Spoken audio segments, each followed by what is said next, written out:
You're watching Cable 2.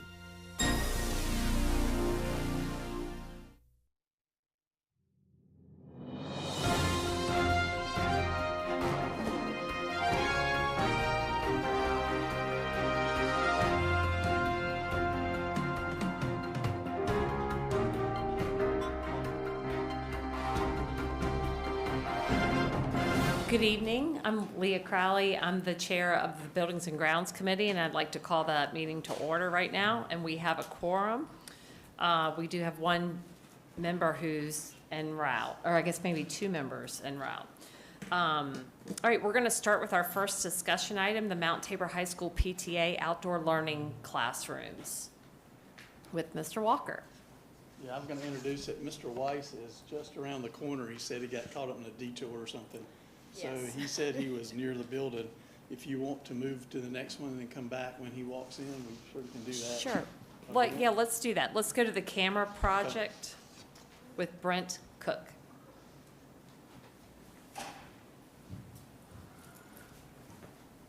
Good afternoon, committee chair, board members, Ms. McManus.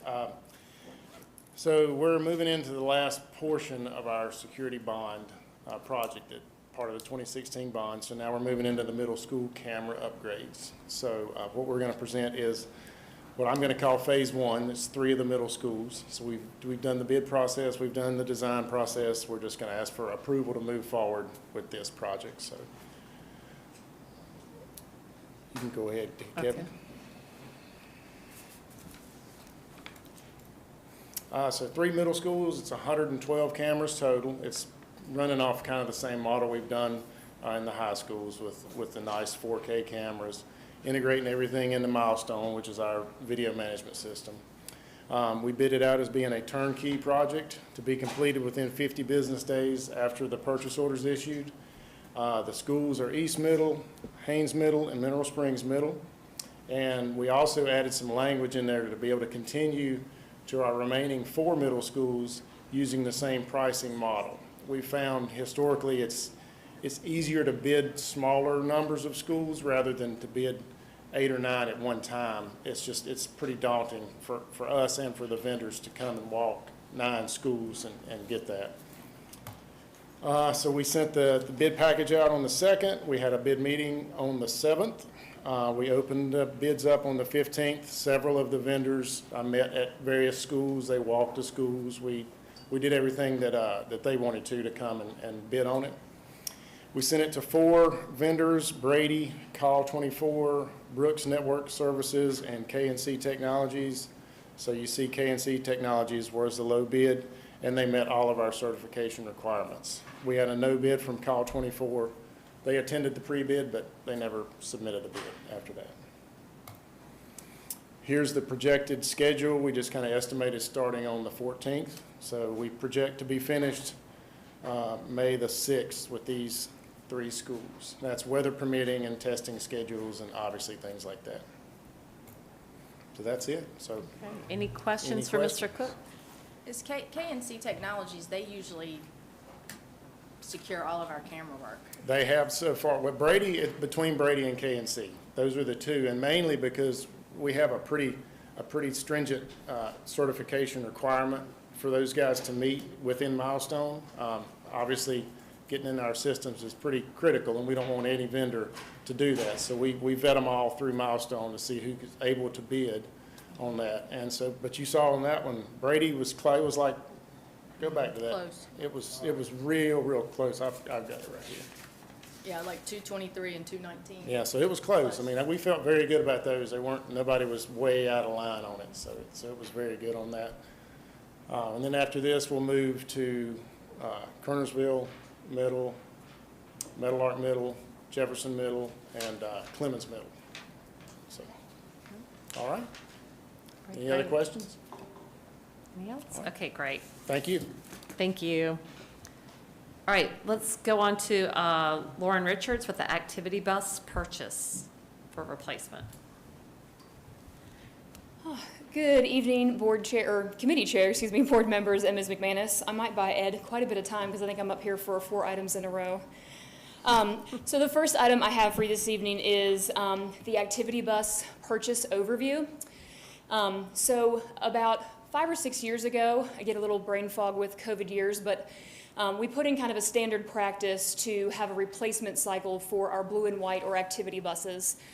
We have quite a few that are over 30 years of age. Hard to get parts on those items. And so we had originally started replacing 4 of those a year, and so we can get through that cycle. We had a fleet of 110. We moved that to 112 when we opened Louisville Middle School and added to the fleet to keep with our consistent model of a standard number between middle schools and high schools. And in looking at the funding that we have available based on budgeted funding, and then the funding that comes through our travel tracker system for the use of those buses for trips and other events, we have the funding available to purchase 3 buses this year. We did not have as many trips in that COVID shutdown period to generate some of that additional revenue to go with 4 buses. So we're going to move forward with 3. We are currently getting the quotes from our vendors. Thomas Bus, White's International are 2 of the predominant ones that we get those quotes from. So we are gathering those currently and also vetting the mileage that we have in Travel Tracker for all of those buses, because we always replace a bus that is the oldest at the school that it's assigned, and we want to make sure that we get the correct ones. I do believe it's looking like it's going to be 3 middle schools again. It was 3 middle schools last year. So we will be bringing that back to you March 22nd with those 3 schools named, so you'll know where those buses are going, and then with that actual quote, so you'll know exactly how much that contract will be for. You have any questions for me this evening? Anything? Just for my own kind of personal information, how are the buses assigned to schools? Is it based on population or like the amount of blue and white buses? Yeah, so high schools standardly have 6, I believe, and our middle schools are 2 or 3. There are some schools that they may have an extra sport that they share a bus back and forth. We do have some lift buses in the fleet, and so that bus may be shared between a group of schools based on the events because it has less seats. They don't use it as often. And it is a standard list. Each bus number is assigned to that specific school. If an elementary school needs to use a blue and white bus, we have a staff member in transportation that looks to see how the middle and high schools are using those buses to pull a bus from one of those locations for them and sets up a driver. Lauren, so knowing the ages of the buses, and right now the funds that we're using are just travel tracker dollars to use that? Yeah, that's a great question. So there's also budgeted money. Okay. So the budgeted portion is $150,000, and then we try to make up the difference with the travel tracker, and those funds are a little bit lower this year, just because we didn't have any revenues from last year. Okay. And so are we still kind of trying to? Because I think it was that 5 or 6 years ago when I guess all the buses were purchased years ago at one time, and so they're like all out of date. So are we still on a schedule to replace so many every year? Yes, so we're trying to do 4 every year. We're going with the 3 based on the funding that we have available at the moment. I do not remember the specific year, but there was one year where we did a much larger volume of a purchase to really kind of catch us up. But we still have a number of buses that are in the 1990s, which are at that 30-year-old mark. And so when we pull these 3 buses out of the fleet, we will strip them for anything and everything we possibly can, so that we can put that on those other 1990, 91, 92 buses and keep them rolling. And then if we get to a point where there are funds available, we may come back at some point in time and say, this might be a great year to do 10, if there's funding available and we choose to do that. And I just have one last question, and I'm trying to think about this as we start we're around the corner for the budget process, but are our high schools, at least I know the blue and white buses and our high school students have to travel quite a bit of distance on those buses. So are our high schools sitting in a good, or can we talk about that at some time, like where our high school buses sit? So where, when they're having to go play Charlotte, out of county, that sort of thing, that at least we make sure that they are all Sure. newer buses and we're not running the 1990s down the road and, Yeah, and I think that's a really valid point. And so that would just kind of go against the practice of the last few years, which can certainly be changed. So that if, I think a lot of the older buses were originally assigned to the middle schools because they weren't traveling, but now that they are the ones that are being replaced, they are also getting the newer buses, but they aren't traveling out of county, right? So we can certainly look at that to see if that needs to be reevaluated or reassessed. And if we were to do something, we would make sure that we shared with everyone that things were going to be switched around so that it would be transparent. Okay, thank you. Yeah. Yeah, that's a good point, because I had a daughter on one of these buses riding back from Charlotte last night at 10 p.m., and I would hate to see them break down and, Yeah. I I don't want that phone call either. Yeah, yes, you don't. No, you don't.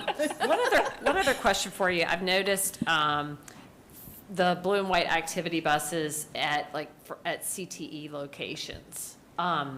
Is there another option for us that's a smaller capacity, rather than taking 2 students on a bus that seats however many? Is there any option there for us? Yeah, so there used to be some smaller buses in the fleet that did serve some of those purposes, and we still have a couple. I think it's 2. And so that is something that we could look at if we want to go to a smaller bus vehicle, or if we even wanted to look to support like the OCS students going out into work with vans instead. That's what I meant, the OCS Yeah, okay. students, yes. And so that would be something that would also support different drivers being able to support that need as well. Okay. So I think that's a great point we can look into. Okay, great, thank you. All right, we'll just keep you up here, Lauren. Sounds and good. Go into the 2023 maintenance capital. Oh, I'm sorry, do we have another question? I'm sorry. Go So ahead. we use the blue and white buses for field trips also, right? We never use yellow buses. Do we ever use yellow buses for field trips? We do. A school Okay. can. They can also, depending on if they're taking a trip to, I think it's 3rd or 4th grade that goes to DC. There is a charter group of buses that gets provided every year to us and to legal to let us know which charter buses have been inspected that could be used for some of those longer trips. Okay, thank you. You're welcome. Do we store those parts at the warehouse? Is that where we store all those extra parts when we strip a bus? They're stored at the transportation garage off of Carver School Road. And we have enough, and we're gonna have enough room for all that? And We should. Yeah. okay, good. Maybe one day we'll get a new garage. Are you ready for the next item? Yes. Okay. Go ahead, thank you, Lauren. You're welcome. Okay, so the next item is the 2023 Maintenance and Capital Funds. So these are funds that are allocated in the 2016 bond that are voter-approved projects to occur in that year. It may sound like I'm coming to you awfully early for that, but as you'll hear me talk a little bit about in the next item, I believe it is, for Esser projects, we are experiencing significant supply chain issues, increased delivery costs, and engineers and architectural firms are significantly behind in projects and overburdened with projects. So instead of waiting to come to you all in late fall to request these funds and then start the design work, we wanted to go ahead and get this on the agenda this evening and get this to you to share these projects with you so that we can move ahead and get this work started and kind of monitor the delivery of materials. You'll see that there's a couple roofing projects in here.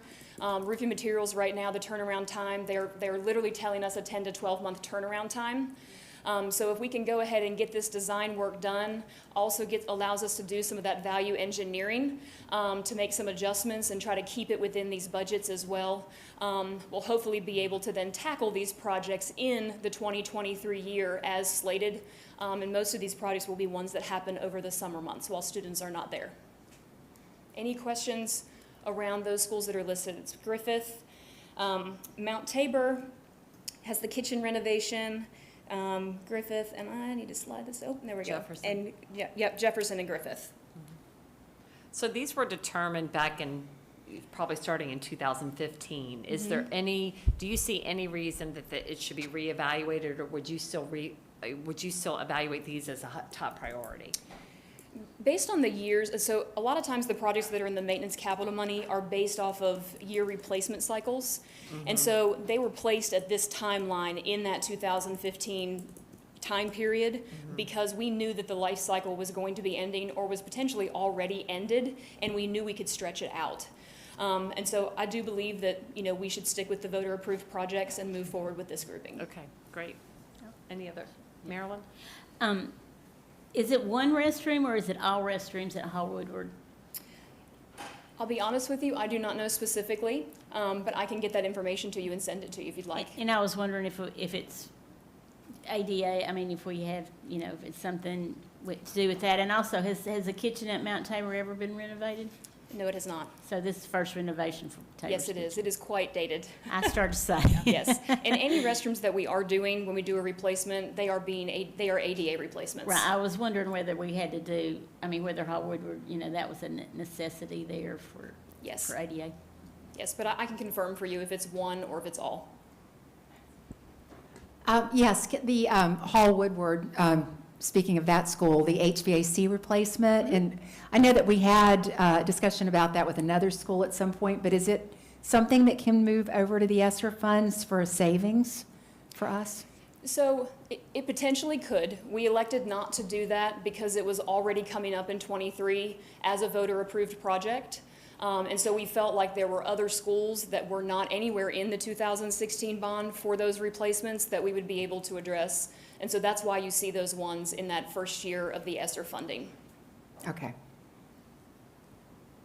Thanks.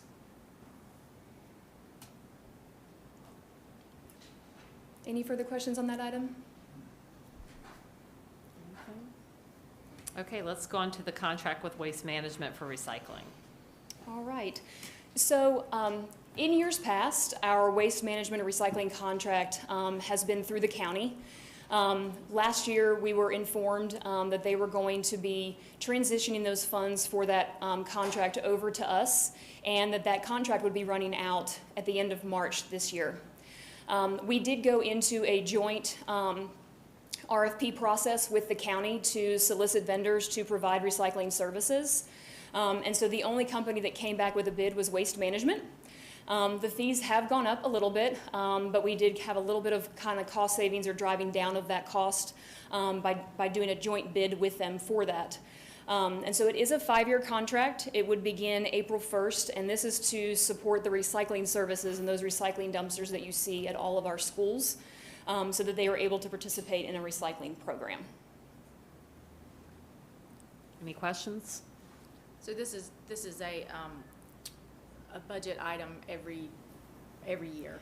Correct, yes. Well, so this is a 5-year contract, and so it will auto-renew each year after the first year. But it is a budgeted line item, and each year is just under $100,000, but the life of the contract is over the $100,000 threshold. And so this is no, this year you said it went up, but just kind of break even by the time you said some other costs, so it's not really costing us that much more? It is costing us a little bit more. The cost to recycle in general has gone up. So it has gone up, but by doing the joint bidding with the county to get one vendor to service both of us, they are servicing more locations, excuse me. And so by servicing more locations, they are able to drive down the individual unit pickup cost. Will that be a firm, all 5 years, a firm cost each year, all 5 years, or do they have the ability to raise costs? I would have to answer that question for you. I'm not prepared to answer that this evening. I would imagine there is probably a potential for an increase each year. Yeah, for Okay. 5 years, yes. Yes. Yeah, that's what I thought. I Yeah. thought we were going to get a deal. Yes, if I it would was- imagine there is one, probably in relation to a CPI index or something. Okay, Yes. I was hopeful that you were going to say, yeah, firm, but. Yes, and you're not approving this one this evening. This will come back on March 22nd for your approval for full board. We'll see the contract before then, right? I That's think when they usually get attached, when we're taking full board action. Yeah, I think so. Yeah. Okay. All right. Are you ready for the last one? Sure. All Yes, right. thank you. So you all had asked for an update on Esser projects for operations. And so the two items were HVAC projects and outdoor seating, outdoor tables. And so for the HVAC projects, we came to you with kind of a year one project list. And in that list, we did an RFQ to solicit architect engineering firms for those projects. We awarded those to 3 firms to do that design work. And this is a relatively long process outside of federal funding. All the designs have to go to DPI for DPI to approve based on standards. They come back, they get bid. And so there's a lot of different pieces that go along with this. So we have submitted projects to DPI. We have gotten a few of those back, and so we are able to start those bids. We did have bids starting last week for Atkins and a few others. Will be coming here in the next weeks, and so we're really excited to get those back. And so that means that we can potentially start to do some work so long as we can determine when the contractors can start and when we can actually get the actual materials when we award those contracts. We still have some of these projects that are in the design phase.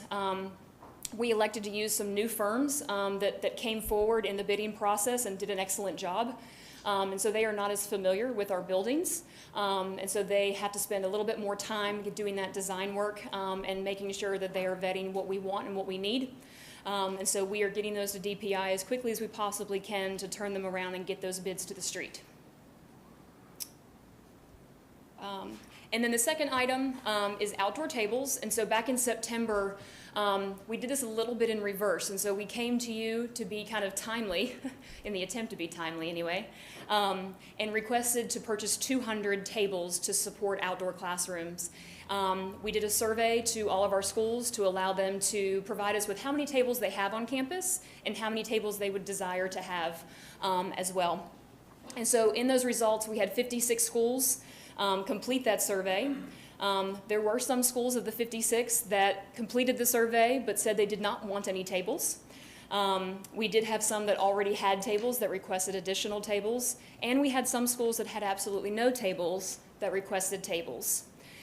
So when we sat down, excuse me, and looked at the schools that had made those requests and the number of tables that we could see that were out at sites, we really tried to take an equitable approach in how we made sure that our schools that didn't have any tables got something, but trying to see that any school that made a request could also get something. There were a few that did not get any in this process, but that would be because they exceeded what we kind of established as a standard. And so we said, you know, if we could try to get 6 tables minimum at an elementary school, 10 minimum at a middle school, and 15 at a high school, that could be a great starting point. And so we were able to consume the 200 tables relatively quickly. And so 37 schools received tables. We actually had one school that graciously returned the tables because they had actually raised funds or were working on raising funds on their own, excuse me, and wanted to support other schools that maybe could not have fundraising opportunities. So that was very, very generous. And one school, North Forsythe, is getting tables, but we are holding them because they're in the midst of construction. So you will not see them on site there. And that is all I have for you on those, and if you have any questions.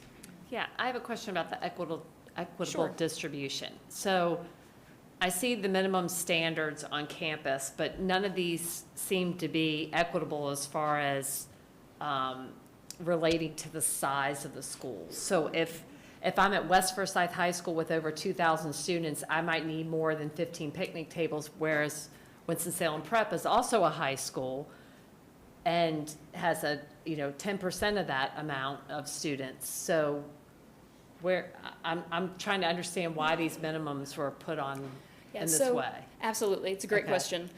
So the minimums were a starting point. There were some high schools, Carter, for example, we did not do 15. We did less than that because of having a smaller population. We also had some sites that, even though they desired to have tables, don't really have the infrastructure for tables to go. Some schools are pouring, or we're helping them pour, a concrete pad to be able to add space for those tables. And so I want to emphasize it's a starting point because we are going to do another survey. We came to you with 200 in the very beginning to try to get the bid out there and get them ordered at good pricing. The price has actually gone up since then. I don't know the specific on that, but we are going to look to do another survey and ask other schools if they have an interest. And this time it'll simply be, how many tables do you want? And so if we can make another purchase, then we will hopefully try to be able to support everyone. Okay, and do you have a list of the schools that were denied? I do. I can Okay. certainly share that with you. Okay, great. My question is supply and demand. Are you finding that you're able to get the number of tables in an appropriate time, or is it long-term? Where are we on supply and demand? Sure. So originally the tables were going to be here in 10 weeks. That didn't happen. We just installed them about 2 weeks ago. So it took significantly longer than that. But some of the issues that we ran into were their ability to manufacture them fast enough because of people being out with COVID and various things. So I don't know if we were to place a new order, what that supply chain time would look like on that product. But those would certainly be questions that we'll start asking to see what we're looking at. And hopefully it's not another 6 months after we place an order. You're welcome. Any other questions for Lauren? Okay, thank you. You're welcome. All right, our next item is, we're actually going to backtrack. We're going to go back to the Mount Tabor High School PTA outdoor learning classrooms with Principal Weiss and Mr. Walker. Yes, good evening. Thank you, Madam Chair and committee members. Mr. Weiss is here. It's kind of good to piggyback on Lauren's conversation as we talked about outdoor space. And this is another one of those joint projects with public-private, kind of private dollars on our property. We're not putting really any funds into it, but it's a PTA type project, and one they're excited about, and one we just wanted to introduce to you, just to make sure you're aware of the project when it takes place. So, Mr. Weiss.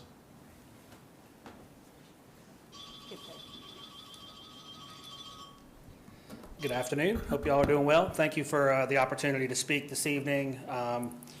With me today is Jordan Calloway, PTA Executive Board President, and one of our parents, Kimberly Barb, who is landscape architecture and partner, senior partner, and she's graciously been able to help us with the design that you see. One of our priorities within our PTSA over this current school year has been a sign at our road, a outdoor learning space, and then replenishment of instruments within our music programs. And this project here in front of you right now is something that we have brainstormed, and we have put ourselves before you to introduce this to you today. This is the center of our campus, in between our 500 building and our seasoned building, if you will. 17 years ago, you helped us build our new main entrance, and as you walk down the Spartan Way toward our stadium on the left, this picture is that area. And we're proud of this look. Outdoor learning spaces, I think, with regards to where we've been the last couple years, with outdoors and COVID and classes and the ability to spread kids out and those types of things, have brought on the conversation and the priority setting within our PTA fundraising efforts beginning this year, as this would be a phase one. And we'd like to ask your support of this project. Kevin, if there's, this is kind of another view of it. It creates two spaces where you can kind of see the half moons and the board, and we have some electricity that would be run to each of these boards so that we have some kind of future thought to what technology might be down the road. On the other side of the glass windows is another courtyard that we'd probably come to you in a future year for approval of a space similar to this inside our courtyard outside of our cafeteria. And then a third phase is to the right of the front door at Mount Tabor. There's a hillside there that we'd like to kind of think of as a perfect spot for an amphitheater type location in the future. So as we shared this with you, this is kind of a overview or a drone look, if you would, from above our building down. You can see the two learning spaces. You can see some of our current tables. You guys had a conversation with Lauren about tables just a little while ago. There's some of our tables that we currently have. And we're excited about this. And the most important thing that I would say to you is we have the funding in place. And I could say with Jordan being here, our PTSA met last night as part of our normal March meeting.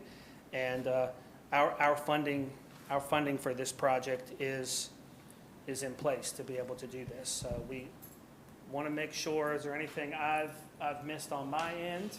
We certainly will work with you all and our school system as far as permitting and doing the things that are necessary to make sure we're hand in hand with the school system. but we seek your support later in the month for approval of a phase one, if you will, of an outdoor learning space for Mount Tabor High School. Any questions? I just think this is wonderful, really terrific, and I'm so glad that the funds have been raised, and I'm just curious, how much is this going to cost? We have, I thought the last part was a price tag, but we have earmarked it at around $40,000. Okay. And that includes a 20% contingency, right? Okay, I'm not going to make sure my language is right in what I'm presenting to you all. But we have those funds in hand through our PTSA, and That's just wonderful. we've been able to, we've had a very good year with regards to our support from our parents. Yes, ma'am. I would echo that. That's wonderful. It looks like lots of fun, and I might have enjoyed school a little more if I could have gone outside to one of those. And I'd like to say I see Miss Barb back there, and I just cannot believe that her children are in high school. It really makes me feel very, very old. So I had no idea. So anyway, so thank you, and thank y'all for your work on this and making this happen from a parent standpoint. Ms. Motsinger? Just an echo that this is a wonderful thing, and I'm so glad that PTSA is focused on something that's positive for their students and would be positive for all students.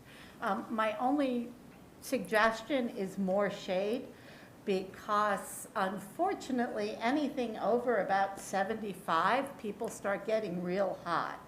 And if there's a way of looking at that, and that's trees, and trees And are wonderful, so.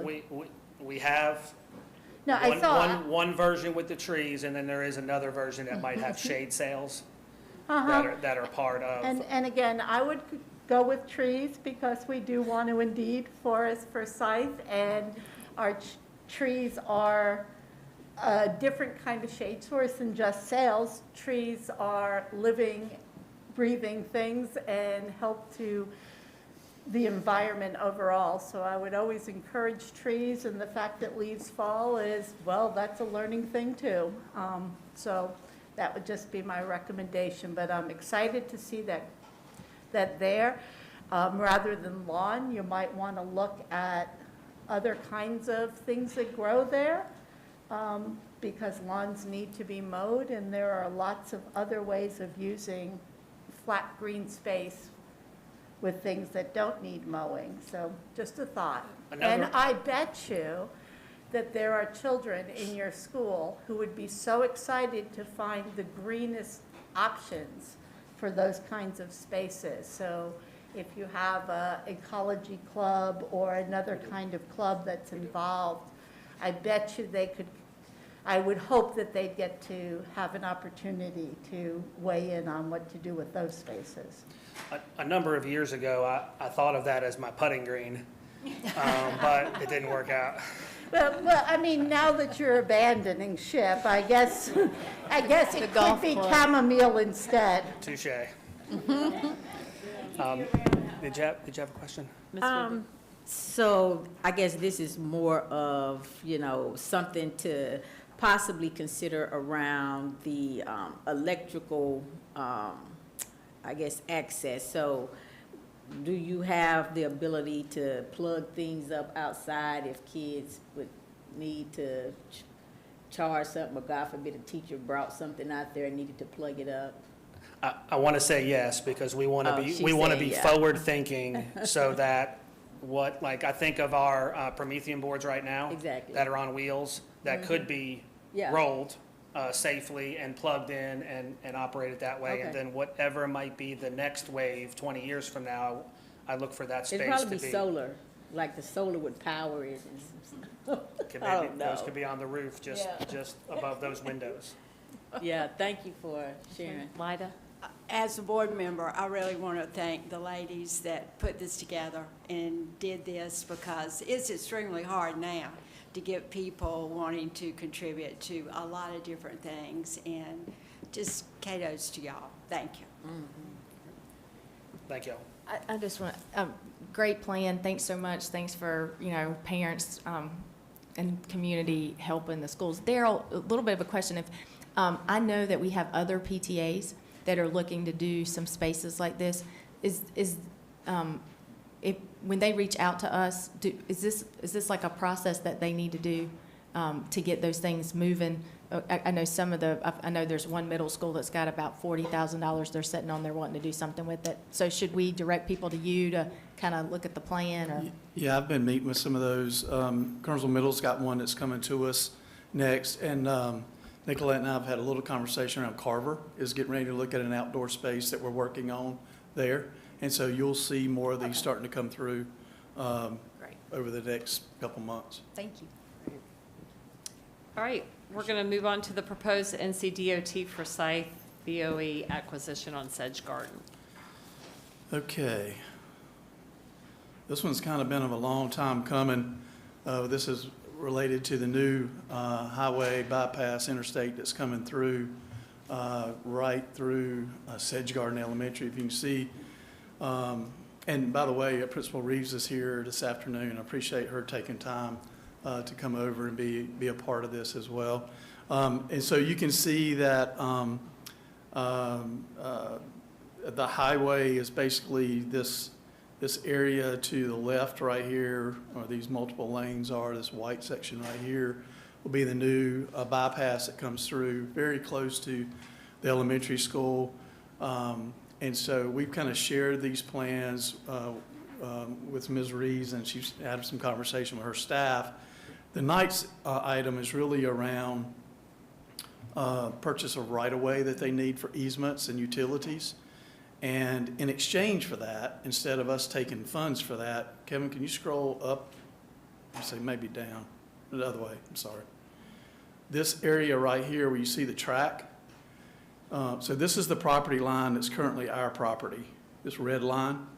In exchange for these utility easements, Ncdot has agreed to give us this parcel of land with the track. The school didn't have a track prior to that, and so there actually is a current MOU in place for us to use this property, and we probably thought it would never come to this point, but part of this area over here to the pink is kind of a laydown area for construction. So in the end, when the project's said and done, this will become our property and still be usable during the project. So we won't totally use it, but they will dedicate this parcel of land to the Board of Education in exchange for the utility easements. And it's a win-win for both parties. Financially, it's about the same. And so tonight, we wanted to bring this to you. We'll need your approval on it, and so that we can take it back to Ncdot and Raleigh and kind of lock this thing down. Yes, ma'am. I really like this too. You probably can't even answer this, but I'm just curious. It looks like this bypass is pretty close. Are there going to be some sound barriers, do you know, being built? You know, what's funny about this road is it actually, I want you to think about it. If you've been down Sedge Garden Road and you're going by the school, the bypass is actually going underneath Sedge Garden Road. Oh, wow. So Okay. it's hard to kind of wrap your mind around that right now. Yeah. But it's going to kind of go big dip under the road. And so there will probably be some on kind of at both ends, but right there at the school is going to be underground. Oh, wow. And Okay. so it's going to be an interesting, so there'll be kind of an overpass with some panels there, things like that. But that's kind of going to be an interesting when it's all said and done. Yeah. Hard to And visualize. yeah, we've had a lot of discussion with them as it relates to the project, just so you're in the loop. Just bear with me just one second, is that some of this work's going to take place around summer 2023 through to summer 2024. So a lot of conversation about pickup drop-off. If you've ever been there, that is a wild and woolly place to kind of get in and out of. Also know that the road that just above the school, which is Old Winston and Kernersville Road, is going to be closed. And so access through there as people is not going to be available during this phase.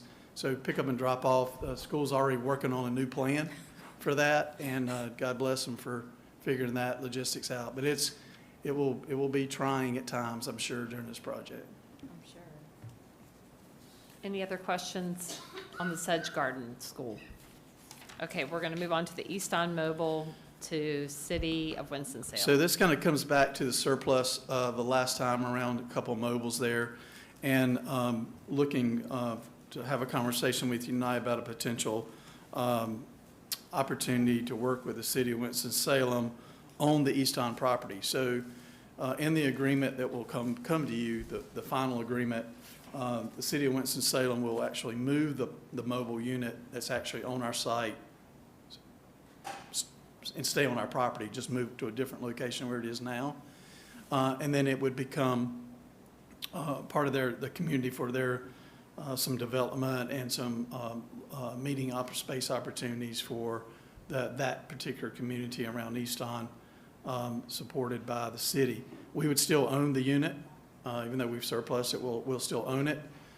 They will handle all the repairs, utilities, all the gas, internet, all that. Again, it'll be used for community training, development purposes.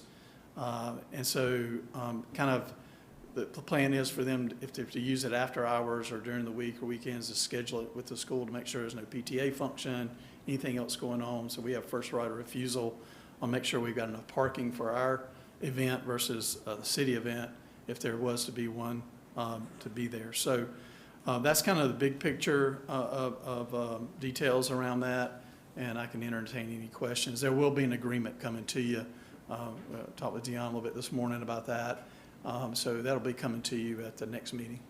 So if we're owning it still, then we're responsible for the maintenance upkeep? I mean, they're doing utilities, but we're... Yeah, they're basically covering everything. Only thing that we own the unit, they're going to sit on our property. We're going to mow the grass around it, but the utilities, repairs, all falls on the city. And Because that the will slide be, says maintain and own the mobile unit. So that to me sounds like we have to maintain it. yeah, no, I think we talked about some of that this morning. They're going to Okay. own any maintenance on it, any repairs. If a hole got punched in the wall or, something happened, need a door fixed, they're going to pay for those services. Okay. What's the value of that building? Most of the time when we sell those things, they could go from $100 to $4,000. Just Okay, depends. so not much. No, Okay. ma'am. They've been there a pretty good while at Easton. What are we doing with the other two that are there? Just So we'll probably leave put them? those on gov deals and sell those, and that money will come back to the district. Okay. All right, any other questions for Mr. Walker? Great, all right, we have 4 action items, and just as a reminder, the board members for Buildings and Grounds are myself, Dana Jones, Lyda Calvert-Hayes, Marilyn Parker, and Alex Bohannon. So the first item is to consider approval of activity bus purchase for replacement. Is there a motion? Move approval. Second? Great. Second was Lyda. All those in favor? Anybody opposed? Okay, great. Next one is consider approval of maintenance capital projects funded with the 2016 bond. Move approval. Second. Thank you. Is there any discussion? All those in favor? Anybody opposed? Great. All right, next one. Consider approval of proposed Ncdot Forsythe Board of Education acquisition on Sedge Garden Elementary School. Move approval. Thank you. Is there any discussion? All those in favor? Anybody opposed? Motion passes. Good. Last one, consider the approval of Easton Mobile to City of Winston-Salem. Second. Great. Is there any discussion? All those in favor? Anybody opposed? Motion carries. And this announcements, Tuesday, April 5th will be the next meeting of Buildings and Grounds Committee, and we are adjourned. Okay, before, Oh, you did that so quick. I was just wondering if, at some point, we could have a conversation in our Building and Grounds Committee around finishing out the proposed 2016 bond, where we stand with that because of just inflation and, supply chain and all of that. Just where are we? Do we feel like we have the funds to do that? And I think that would be great to have a public update, since our residents, they're kind of expecting those things to happen. Absolutely. We've spoken about that. That'll be on the next agenda. Thank you. Yeah. Okay, so I'm going to go ahead and call to order the policy committee. As a reminder, the members of the committee are myself, Dana Cotto Jones, Melisha Woodbury, Elizabeth Montsinger, and Leah Crowley. We have 2 discussion items this evening. The first we're going to start with is our proposed revisions to Policy 5122, assignment of pupils to classes, with our Chief Academic Officer, Nicolette Grant. And I love our new board member. I know, I've been staring. I'm at Mike, losing smiling. focus. I'm sorry. No, I'm in the same boat here. Good evening, Policy Chair Bohannon, and our Policy Chair committee members, board members, Mrs. McManus, and our new board member. So we are going to be going over, or I'll be going over some changes to Policy 5122, assignment of pupils to classes. This last was revised in 2019, so it's been about 13 years old. The main 2 areas that we looked at was to align this policy with our strategic plan goals and also with our equity policy. So we looked at the policy through that lens. We made several minor changes, so I'll go over the minor changes first and then a slightly major change. So as far as the minor changes, and I'm sorry if I get anybody dizzy by moving through this, was within our section of assignment to classes, we wanted to focus on making sure students were assigned to the most rigorous course that they could possibly be successful in. So we really wanted to make sure that that language was in there, as well as making sure that we looked at the diversity within our classrooms. We are not looking to have segregated classrooms, whether it's segregated by ability or non-ability, segregated by race, segregated by AIG, non-AIG, EC, ESL. We just want to make sure that we have diversity, not all male, all female, but just making sure that schools look at the diversity in their classrooms when making courses or assignments of classes, because of the diversity of thought and ideas and perspectives and the richness of that. So those are really the main things. And then the other change that we made is for every policy that we bring forward, we're going to make the change at the end that says the superintendent and his staff.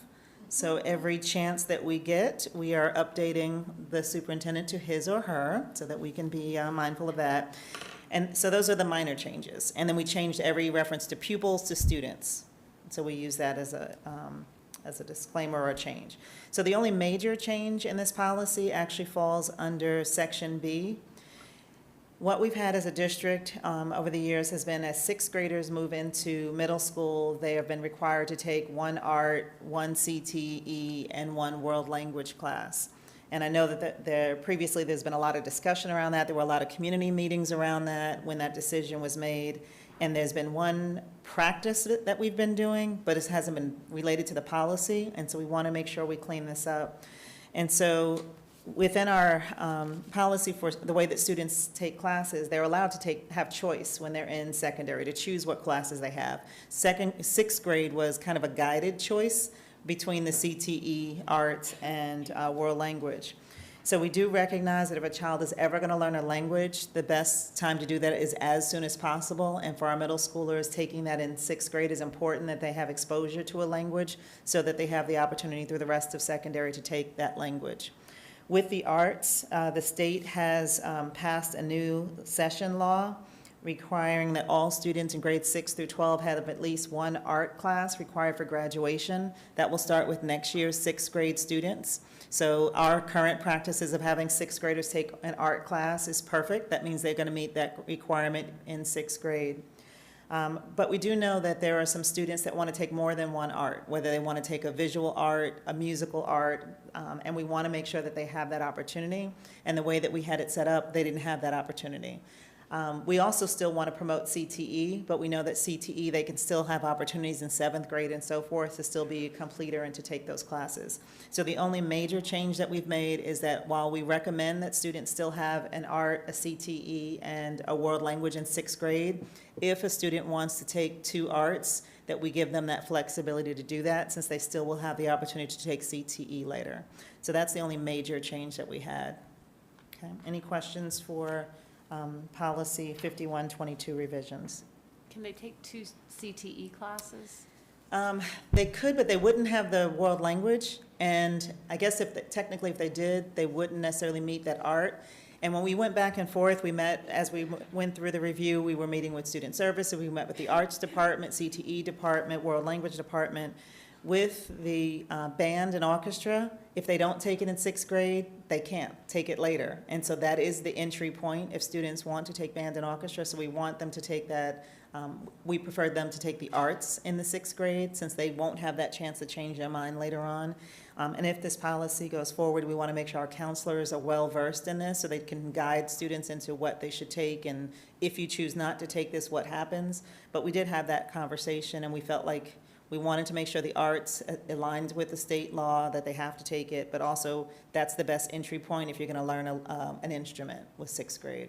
So that was the conversation we had around that. I mean, I appreciate the minor changes, the things. I just have, you know, concern. I mean, I appreciate the arts as well. I feel like as a district, overall, our CTE offerings and things that we're doing are, probably need some work. And knowing that we have such shortages, and not only, I mean, we're to set up our students for, you know, successful career paths, and we've had conversations around trying to expose students earlier, and some of that at least gave them a little bit of exposure because they had to at least take it. So that just concerns, you know, I think sometimes we talk about through a CTE pathway and career versus just focusing on that college. Many times it's about educating the parents as well, that we can have a successful career and not just you know, get by a job in some of these trades. So I get that. I'm concerned still about, that's just, you know, one more time that they may not take a class that they may really find that they have a natural knack to. So, but I also like choice. I don't like things forced on me.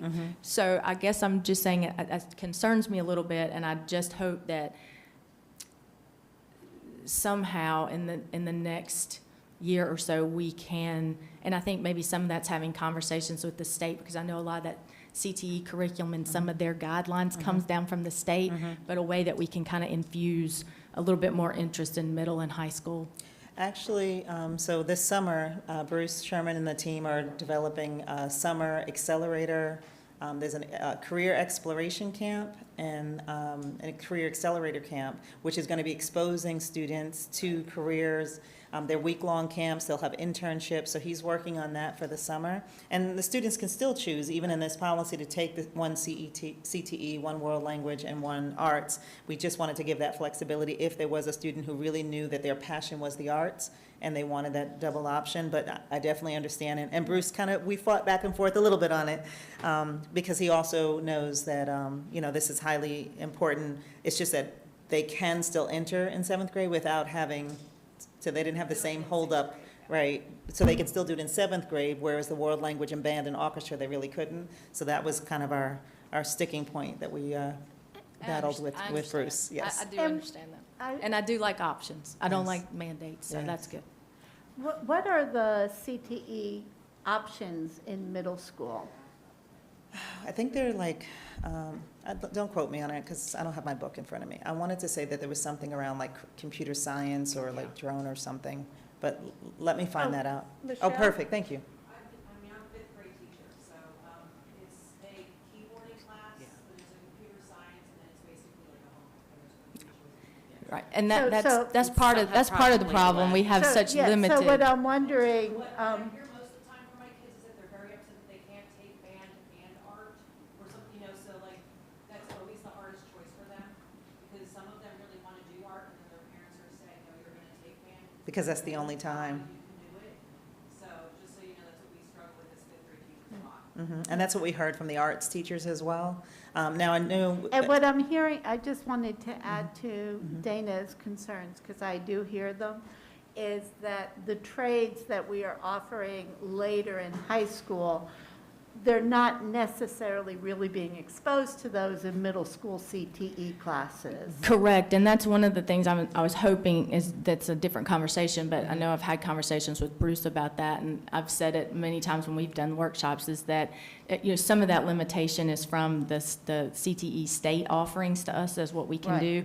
But I would really like to see us try to figure out a way to do some exploratory classes in those middle school years to kind of just get an appetite to where, if students might be interested in doing that as they move forward. So, that, I think that's another thing we can talk to, if we are able to talk to our local delegation at some point from the state around, we really need to work on those offerings to our students. I was just thinking that this particular issue is exactly as our Michelle pointed out, that it's really, you want to do band and you want to take art, and that makes a lot of sense, that some students might want to do that. And that, I think your point is very valid about wanting children to be exposed to trades. I'm just not hearing that those CTE offerings actually do that. And so, I think, I know years ago in the dark ages, there used to have a class that was called Career Explorations, and you did 6 weeks of lots of things. And it was wonderful because my boys learned how to sew a button on, and my daughter learned how to do, to use some tools. And I mean, and lots of other things as well. I mean, there was, tons of different offerings that they had. And I know they loved that class. I mean, it really exposed them to lots of things. And I'm sure the state threw that out for a good reason, but it might be, well, I won't say a good reason, but, yeah, that's comical. But anyway, but, that may be something worth lobbying for. I know it's a lot of work, and I know that it's a scheduling nightmare sometimes, but I do think in students' interests, it might be the best thing. Well, hopefully the summer camp will do that, because it's going to be that exploration to expose students in middle school to some of the options that are available. I know that part of the challenge with the exploratory is also staffing, trying to find the staff that have the right licensure. But the CTE team has meetings constantly with industry partners to see what's the next industry coming down, what are the things that our industry partners are looking for, so that we reevaluate our program, and I know that they do that on an annual basis. Ms. Grant, I do think that in light of the scheduling complications at the middle school level to try to figure out when would they take these CTE courses, I think some middle school principals will have like these clubs during the school day, and they reach out to business partners to facilitate those clubs, and that's how they start to build capacity around CTE that actually then, leverages their movement into high school. And I think there must be, and I'm inferring now, but there must be some kind of connection with that middle school and high school principal, the receiving high school principal, to say, hey, this is what we're doing at the high school level with CTE courses. So if you kind of build capacity and interest at the middle school level around what we offer at our high school level, then it may, we could work hand in hand. But I think that's an alternative to trying to figure out, more classes in the middle school schedule. Okay.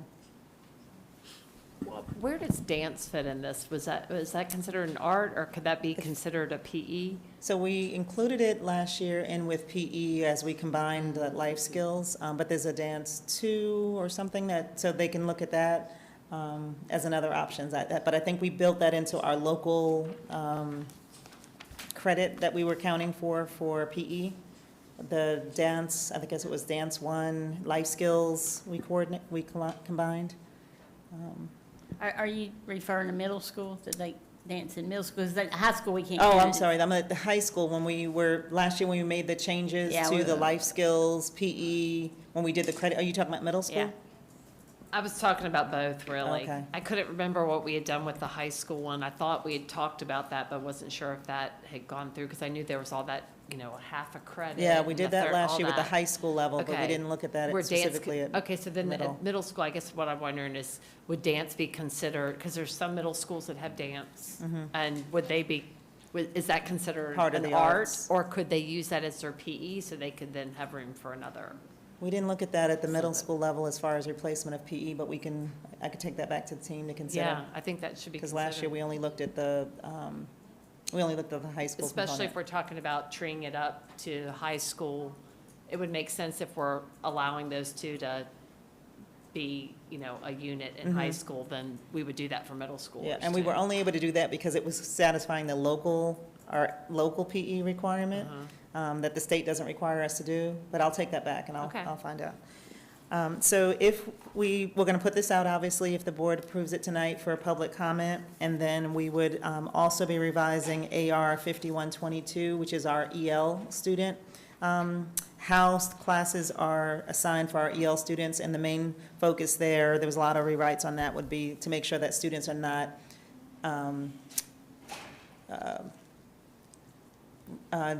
denied opportunity to be in classes because of their language acquisition, that wasn't a barrier. So David Siss is working on that, so if we approve this, we'll also take a look at AR 5122 for our placement of our EL students in classes.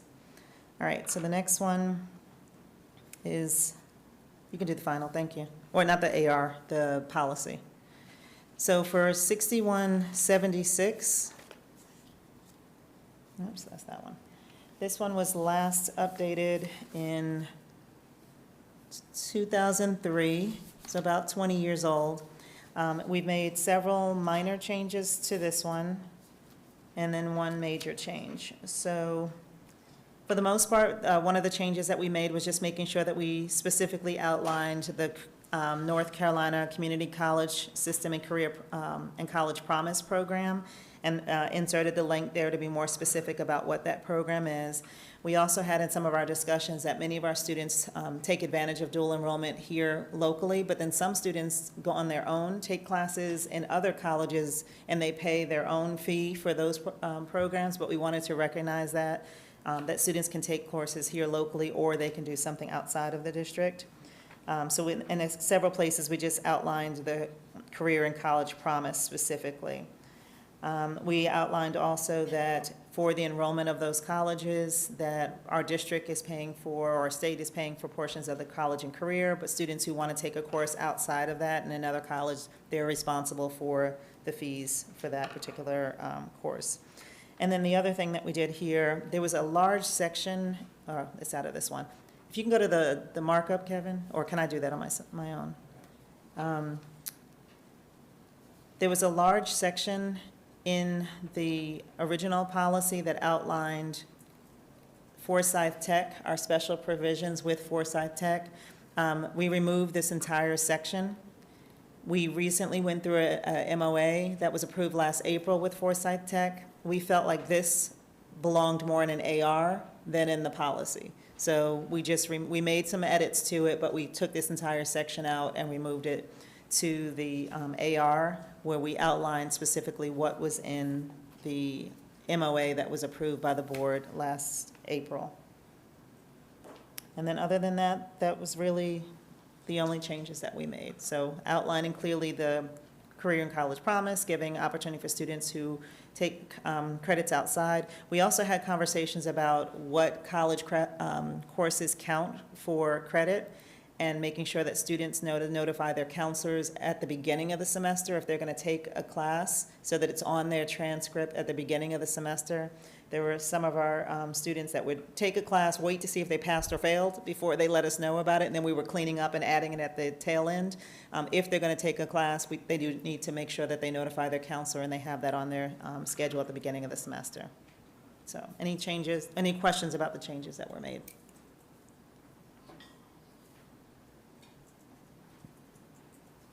All right, and that was it for 6176.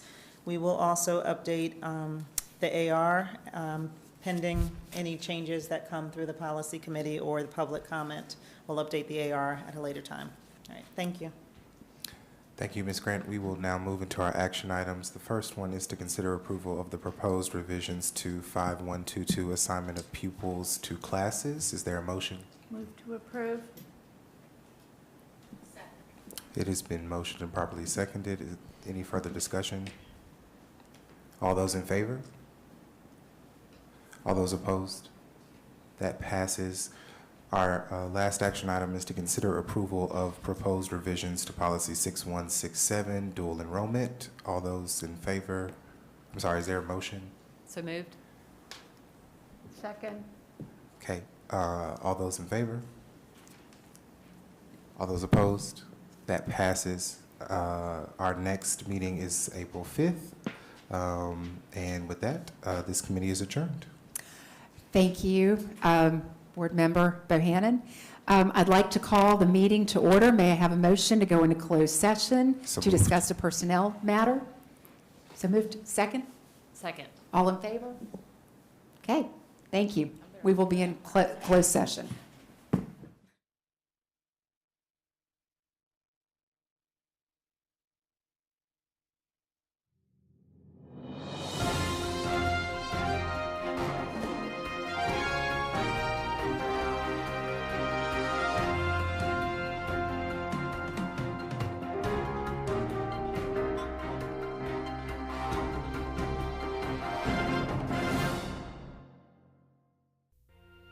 Thank you for joining us on your school channel, Cable 2.